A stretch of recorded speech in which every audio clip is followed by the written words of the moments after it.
My mom was working all the time. My stepdad was a drug dealer. So I was at home with all the kids as a 9-year-old little boy taking care of the house. And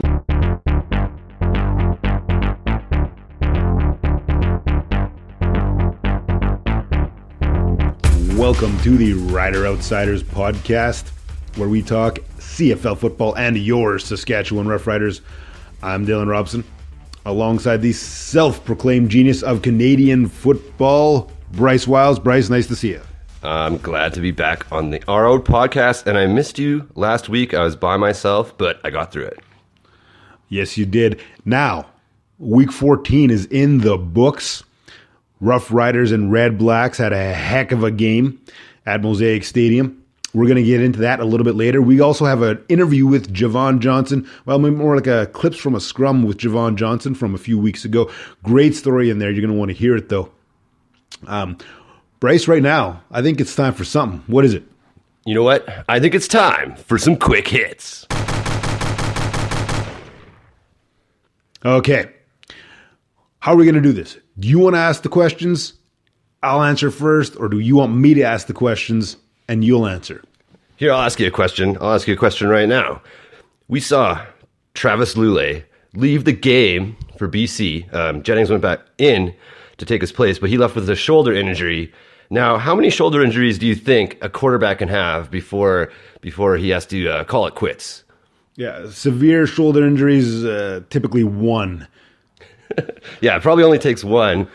But, he looked like he was not going to be playing this week. He went in, he started, but then it seemed like Lulay's almost made of glass. Like he takes one hit, and then he's out. Well, he's also made of tough as nails because he's, like I said, he's had those shoulder injuries, severe shoulder injuries, had surgery twice, season-ending injuries twice on that shoulder. So, Bryce, let me ask you a quick hit. Is this the end of the season for Travis Lulay, or is it the end of the career for Travis Lulay? I think it's none of the above. I think we'll probably see him in the playoffs. I think he'll be back, to be honest. So you can just separate shoulders all day long with Travis Lulay. He does put him back, pop him right back in, and he's good to go. See, so maybe he's not made of glass. He's made of something else, that's for sure. Really strong glass, I'd say. Like really, really like tough, like that bulletproof glass, probably. All right. Another quick hit here is we got a battle in the West for second place. Dylan, who is going to be finishing in second place in the West in the CFL this year? Riders and Edmonton are side by side, 7-5, both of them battling for second place. So my answer is obviously going to be the Winnipeg Blue Bombers. Kidding. Kidding. I got to go with Saskatchewan. Saskatchewan's going to finish second in the West. We're going to get a home playoff game, and then we'll just march through the playoffs into the Grey Cup from there. Well, maybe I'll go another way. I'm going to say Edmonton's going to finish second. Riley is an amazing quarterback, and the schedule, I don't know. We'll see what happens when it comes to later in the season. So, getting on some predictions, we're predicting who is going to finish second in the West. Why don't we just go all the way to the big game, and let's predict which two teams do you think are going to be in the Grey Cup? That's a good one. I'm going to say, and here we go. So get ready for it, fans. Get ready for it. What you saw at Mosaic Stadium this past Saturday night, REDBLACKS versus Roughriders. That was a Grey Cup preview. That's going to be your Grey Cup this year. That's what I'm saying. And REDBLACKS might have got us in week 2 and week 14. But when it comes Grey Cup time, as I predict, it's going to be Riders all the way. So you're saying it's going to be a Rough Rider Grey Cup, like the Ottawa Roughriders, the old Roughriders, right? And then... Back in the day, it would have been. But, they're the REDBLACKS now. You know what? I'm gonna say we're gonna see Calgary because they just seem unstoppable, and Ottawa. I think will take the East out there because Harris kind of returned. He got pulled last week, and he came back this week and really balled out. And I think he's gonna start a winning streak over there with the Ottawa REDBLACKS. Okay, so there you have it. There's a couple of Grey Cup matchup predictions for you. Now, Bryce, you had a chance to check out most of the other games this weekend, this past weekend. However, I was doing something a little different. I was up in Saskatoon checking out Metallica live in concert. Don't want to take up too much time talking about Metallica, so I probably shouldn't even get started on the topic because I could go all day. But it was a hell of a show. But Bryce, why don't you tell us something a little about the other games there? What do you see? Well, before we get started, hey, I don't want to take up too much time with Metallica, but you got a Rider game and you got a Metallica concert on the same night. So where do you choose to go? What fan are you more a fan of? Metallica? Well, I guess it shows. It shows that you're a Metallica fan over the Rider fans. But I also saw a lot of people on the old social media trying to sell their Metallica tickets because I think they forgot that there was a Rider home game at the same date. That always seems to happen. Hey, you get things matched up. Yeah, well, the thing about it is, Metallica comes to town once every 3, 4, 14 years. The Riders have 10 home games a year. So, for me, the choice is without a doubt going to see Metallica. This, however, is the 6th time I've seen Metallica live in concert. And unbelievable story because this time my wife, she won a contest. She got to meet Metallica at a meet and greet before the show. She had an in-depth conversation with the one and only Lars Ulrich. I wish I had the interview. I don't have that. I don't have interview to go to. We can't throw to that interview here. But her and Lars seemed to just buddy it up. She clicked with Lars quite well. So there's pictures of them laughing around, joking, having conversations, and they hit it off quite well. So that's pretty cool. All right, well, we can move along to the games here. We saw one of these games. BC at Montreal. And we talked about it earlier. Lule leaves. Jennings comes in. And BC comes back to win it in the 4th.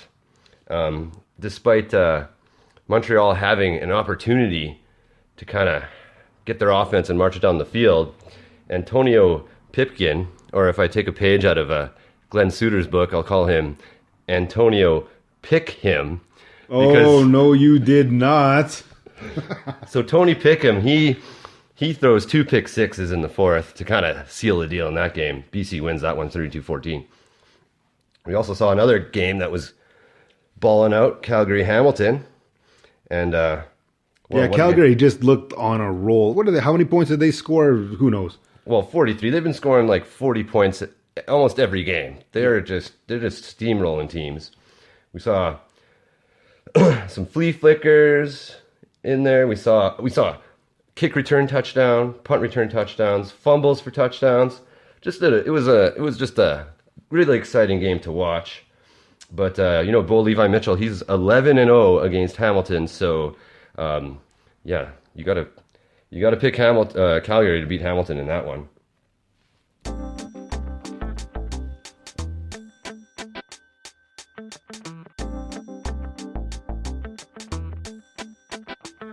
Okay, let's take it another different route here. A few weeks ago, I was at the Rider practice, had a chance to jump in on a Jovon Johnson scrum that was happening there, and really glad I jumped in on that one. Jovon Johnson, he started talking about his situation growing up and what inspired him to get behind this backpack, back-to-school drive that you might have been hearing about in the media for the past couple weeks ago anyways.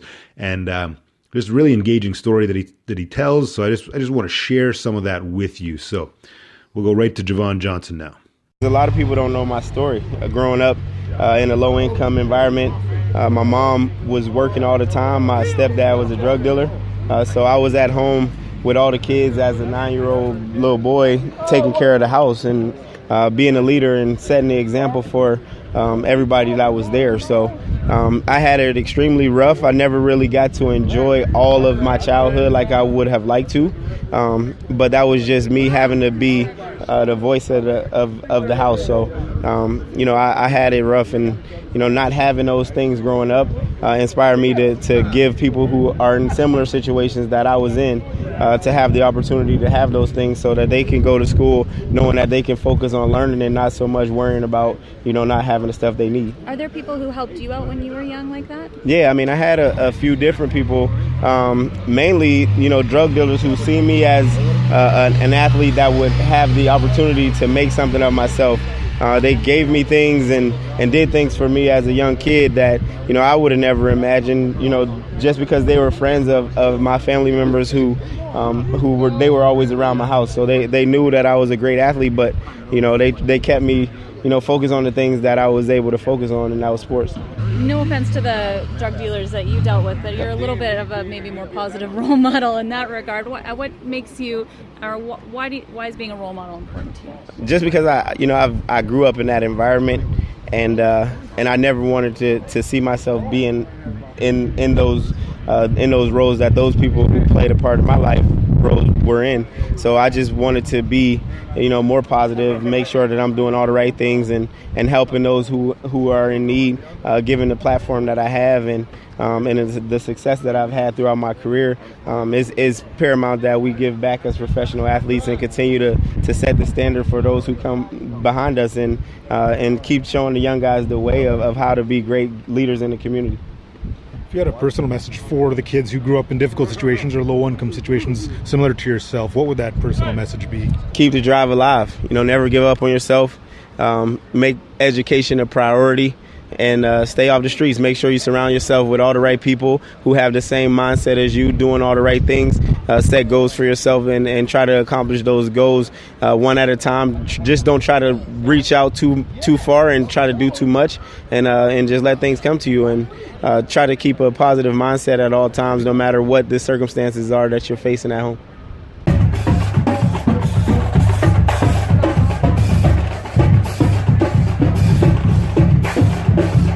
Okay, thanks to Jovon Johnson for really opening up and just telling his side of the story and why he wanted to get behind the backpack drive for the Rider community and Rider Nation.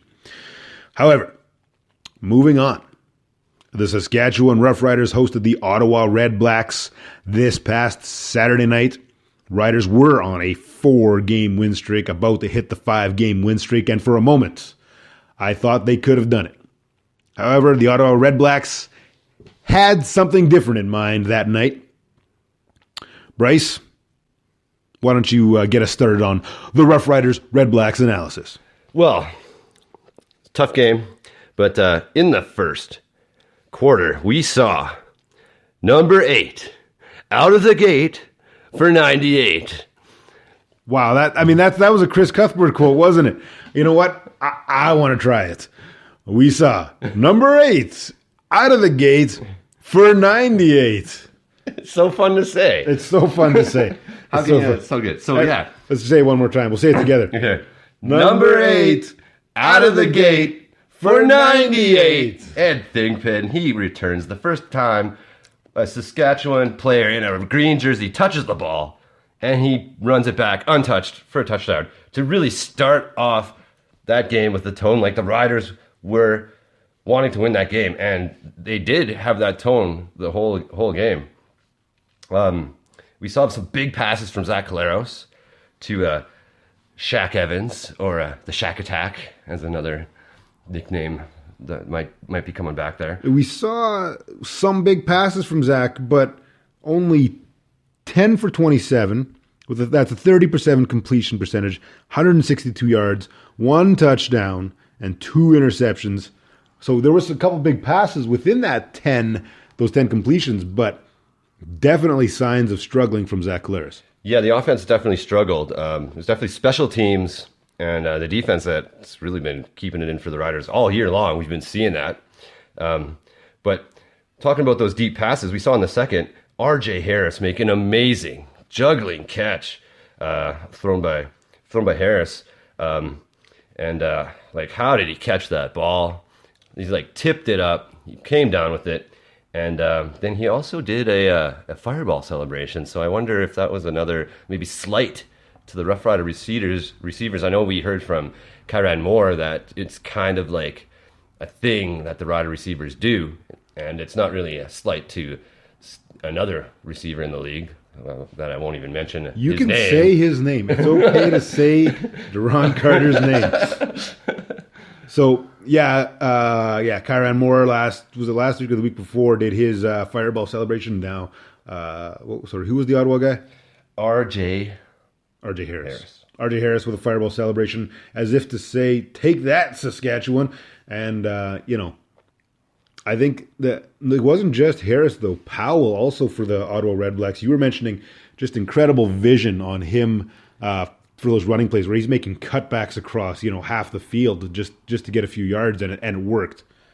Yeah, you were seeing him like all game, and even Jones said that he was something like a thorn in their side, or he was like the player that's really going to take it to the Riders, and he did. I think later on in the game he had that big run. But talking about Jones, and I think Jones likes to listen to Kenny Rogers a little bit too much. He's like the gambler. I always see him each week. He had that in the second. He had the 3rd and 2 where they looked like they're going to maybe try and draw him offside, but they fake the hitch, and then they go deep to who we were just talking about, Kyran Moore, for like a 40-yard strike when you only need 2. And I mean, that just shows that Jones is playing to win the game. Yeah, but I mean, you could play to win the game and still go for a 3-yard pass or something like that. But like you said, Jones playing the role of the gambler. Oh, I feel it coming. Feel it coming. Met up with the gambler. A train going down Sass Drive. We're both too tired to speak. So we took turns of gambling. On 3rd and 2 yards to go. Anyways, I'll stop the torture now. That was a hell of a play. And that was Kyran Moore with a catch on that one, or was it? It was Kyran Moore, 40-yarder. And Roosevelt with another one late in the game. Was it I don't think it was a 3rd down gamble, but it was like a 2nd down needed to get a 1st down there. And Roosevelt took a bullet pass for the 1st down, and then was it right after that he got the touchdown late in the game? Zone coverage, yeah. He took a big hit though too, right over the center in the middle of the field. But going back to Kyran Moore in the 3rd, we saw him return a punt for a touchdown, and it was really special teams that were doing it for the Riders, well, keeping them in the game, because like you said, the offense really wasn't clicking at all. And I also saw something that I mentioned last week is Ottawa give up the safety when they're deep in the end zone. They gave up a safety, and that was, I think, to even tie the game. And they were able to kick it off kind of deep and make the Riders work when the Riders' offense really isn't executing. So they'll give up those 2 points and make them march the whole field. Yeah, the Riders, Jones doesn't like giving up those safeties on those punts. No, he doesn't. He likes to kick it right out of the end zone every time. He has faith in the defense, and I mean, usually it's been working out for the Riders when we avoid giving up the safety on those punts. Yeah, but you were even saying earlier there in the 3rd, we saw William Powell break open a huge run that kind of is just the dagger that kind of did it for the Riders there with a 69-yard TD. Unfortunately, we couldn't think of like a cool thing to say with Powell and his number and the 69-yard touchdown. We were trying, it just wasn't really working out. Number 69. Oh, no. I think he's number 28. I think. Number 29 for 69 yards and something. I don't know. But yeah, so for a moment there, it looked like the Riders kind of could have made this their game in the 4th quarter. Yeah, they kind of had their shot, but I guess it was back and they needed 6 points. A minute left, and they threw that pick. That pretty much sealed the game for the Riders, and they lost at home. But kind of saw the return of Trevor Harris because he started off the season really strong and looking really good. Then he went into a slump, and then now he's starting to kind of come back. He's back to his old self. So we might see Ottawa take first place in the East, I think, if they keep this up. Yeah, Ottawa was looking good. They played a calm game. They coached it calm. The players delivered when they needed to. But, I mean, something I've been saying all year long, how exciting that game was right from the start with number 8 out of the gate for 98 on that big kickoff touchdown. Who said that? That was Chris Cuthbert. Chris Cuthbert. Yeah. So, I mean, how many, think back in your Rider Nation life, how many times have you seen the Roughriders start the opening kickoff by returning a touchdown? I don't know. I can't remember, but I'm sure it's happened, but I can't remember. I'm just going to say it's never happened in the history of Saskatchewan football. Ever, not once. But yeah, Riders going to have to do a little course correcting. I think it's good. You don't want to go on a 5-game winning streak. I mean, that's crazy talk. You do want to go on a 5-game, but it's okay to get a little bit of a loss here and realize, hey, our offense needs a little bit of work, and hopefully the Riders can figure that out. What you got some stats pulled up. What are you seeing that was telling for the Riders? Well, I just saw they were really giving the ball to Trey Mason this game. They were just feeding him the ball, and even he had 14 carries for 68 yards. Yeah, any other carries were just one for Nick Marshall, one for Kyron Moore, one for Marcus Thigpen. So yeah, it was all Trey Mason, but only 66 yards. Yeah, and you were even saying too that the Ottawa DBs were really blank. Well, they were really sticking to the Rider receivers. They were playing them really tight coverage. Yeah, they were attached at the hip by Velcro, not the good Velcro, not that dollar store stuff. Not the stuff you get on those shoes that old people have to get because that kind of Velcro. The dad shoes, or the grandpa shoes. Grandpa Velcro shoes. The Buonos. the Wally Buonos. Oh man. Okay. How we get? Okay. Well, either way, the Riders didn't get the win. Could have been nice to have it, but doesn't matter. We got to move on in life. And speaking of moving on, it's time for the Rouge. 1 point from your Rider Outsiders on Canadian football. The Rouge. Decided to just go for it cold. No build up, nothing. Yeah. Let's just get right into that. I liked it. It worked. No. Lower your expectations, and you get a good intro. That's your Rouge, or no? That's not my Rouge. I'll start off with the Rouge for you here. You know what we saw this week? Not a lot of games in the CFL. Only 3 games. But out of those 3 games, we saw the special teams come out to play. Like the Ottawa Sask game, kick return touchdown, punt return touchdown. In the Calgary Hamilton game, kick return touchdown and a punt return touchdown. And even in the BC Montreal game, we saw that big blocked field goal. And Montreal ran that one back for the touchdown. So we're seeing the special teams really shine this week in the CFL, and it makes for exciting football. Yeah, that's one thing I like about the CFL versus the NFL. NFL is they're essentially trying to do away with kickoffs and punts with the fair catch and everything. And you always see the kickoffs basically a touchback every time in the NFL. CFL is going the other way. They want that special teams, that exciting play. So keep that in your back pocket when you're debating your buddy about who's the NFL, who's the NFL so much better. Well, it's, hey, NFL, CFL, if you love football, you just love football. You can love them both. I do. I love them both. I'm going to get on to my Rouge here. So I saw an article online. Thought I'd read it. It was an intriguing headline. Basically, Randy Ambrosie, CFL commissioner, wants to take the CFL global. So basically, get this. There's talk of CFL planning some preseason games in an international setting, perhaps Mexico as early as next year for a preseason game site for 2 CFL teams to be playing there. There's talk about developing Canadian players after university in locations like Germany, Japan. And this is something like there are football leagues in other countries. There's football leagues in Germany. There's football leagues in Japan. There's football leagues elsewhere in the world. And so the idea is the CFL can start a partnership with some of these leagues and turn the CFL international. Now, that doesn't mean we're going to see, Saskatchewan Roughriders versus a Japanese team. But what that means is you get some promising CFL, some promising Canadian college players.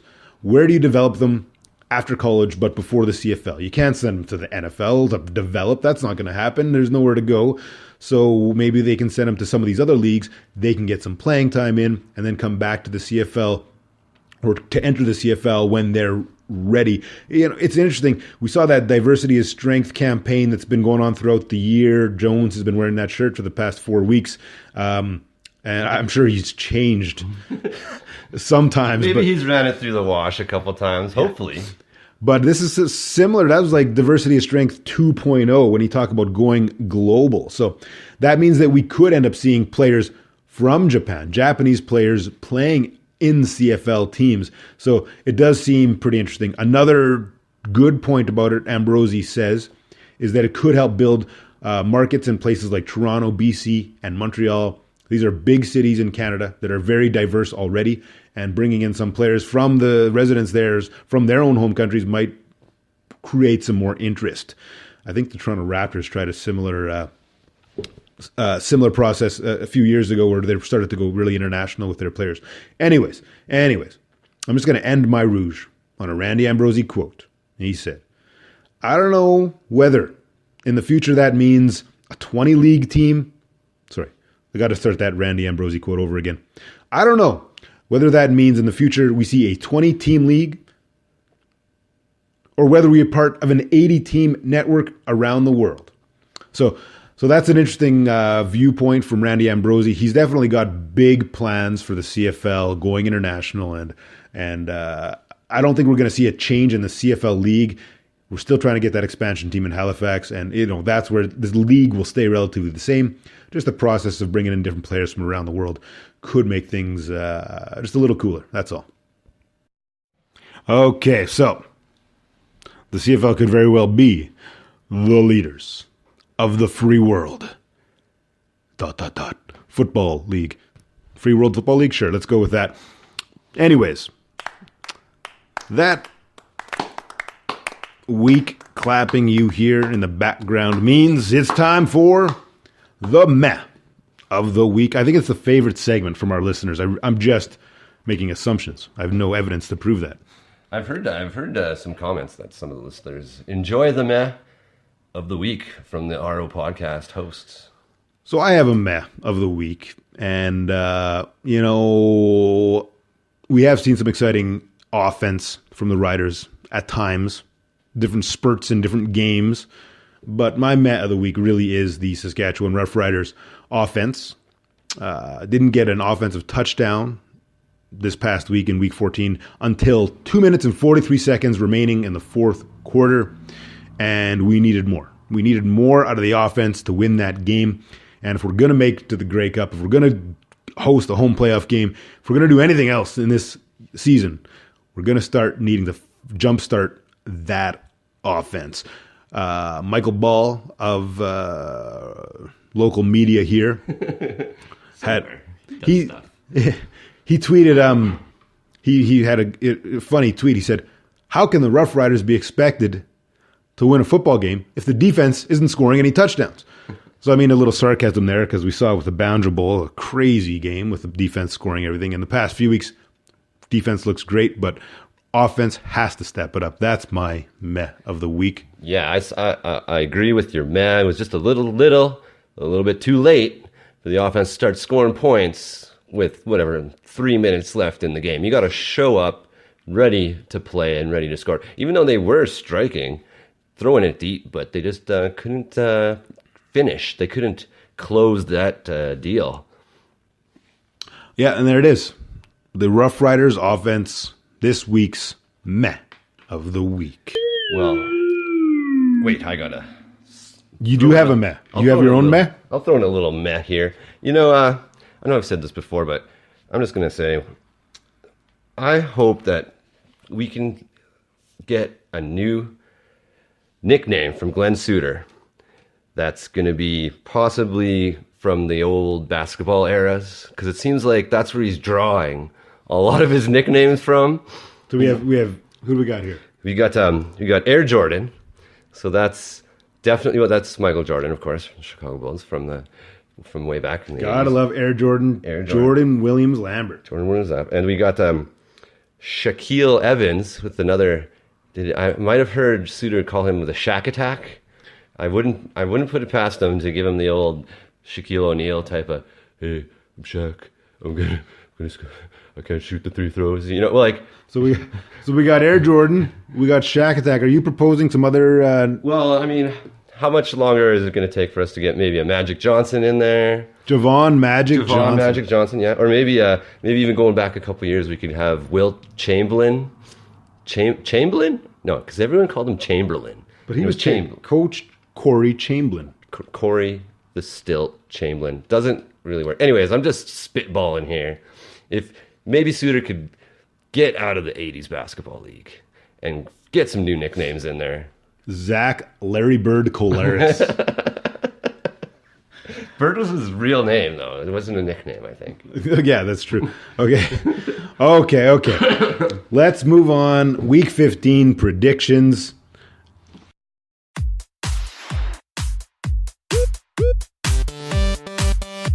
So here we are. Week 15 predictions. First up, Montreal at Winnipeg Blue Bombers. Bryce? Well, everybody knows what the genius wants to think is going to happen in Week 15, and I'm going to take Winnipeg at home. Because how can you bet with Montreal? You got Antonio Pipkin. He's good, but Winnipeg at home for the win. Yeah, Winnipeg as well from Dylan here because Montreal, they had a little hot spot there for a couple weeks, but I think Winnipeg's going to take this one because Montreal, I think really the fizzle is gone from Antonio Pipkin's. What? Say it again. Antonio Pipkin's fizzle is gone. Up next, we have Edmonton Eskimos at Ottawa REDBLACKS. I'm going to go out on a limb here. The genius is going to go with Edmonton away. I think Riley's going to come and play, and I think, I don't know, I think Harris might be hot and cold. Yeah, this is a good one. Basically, for me, I'm going to be watching Riley versus Harris, this game of two great quarterbacks. And it's kind of a coin toss, but I'm going to go with the REDBLACKS on the win at home. Okay, we also have Hamilton at the BC Lions. Hamilton at BC. Who do you got? Hamilton at BC. I'm going to take BC at home because BC is really tough to beat at home, even though we probably won't see Travis Soule, even though the man of glass will probably be back. He'll probably start again, and he'll probably dislocate his shoulder again. But I think BC is going to beat Hamilton. Yeah, Hamilton could probably really, they need this win. I think East is more of a battle than I think people think, and Hamilton needs the win, but I think BC is going to take it as well. Now, of course, we are saving the best for last. Saskatchewan Roughriders will head to Toronto to face Duron Carter and the Toronto Argonauts. Bryce, what do you see there? Well, you know what? We're going to see a live mic game, and this is a great game to be live mic'd. We're going to see the DC, Duron Carter. Okay, I'll say his name. We're going to see the return of Duron Carter to face his old team that let him go. The Riders are going all the way over to Toronto, and we got McLeod, Bethel, Thompston, Linston, whatever. Okay, Bethel Thompson. Cuthbert, we need a nickname there for that guy. Too many names. We need to shorten that up. But I say the Riders are going to beat Toronto coming Saturday at the live mic game, and I can't wait to see how many fireball celebrations we see from the receivers in this game. You know what? That if Duron is on fire and the Roughriders can get their offense steamrolling, this could be like Ryu versus Ken. Yeah, it could be like a Street Fighter match. Haruken. Duron Carter. Do you remember when you'd be playing that with your friend and you just keep firing the fireballs at each other? Yeah. And you just nonstop, right? Yeah. Instead of Hadouken, it'll just be Karan, Duron, Karan, Duron. Okay. So I'm going to go with Roughriders on the big win. You got the Roughriders on this one? I'm taking the Riders. Yeah, I said that. Even though they got to go all the way over to Toronto, I think Toronto's just too soft. They're just too Toronto for the Roughriders right now. And yeah. Well, there's the predictions. That's the episode. It was a great one.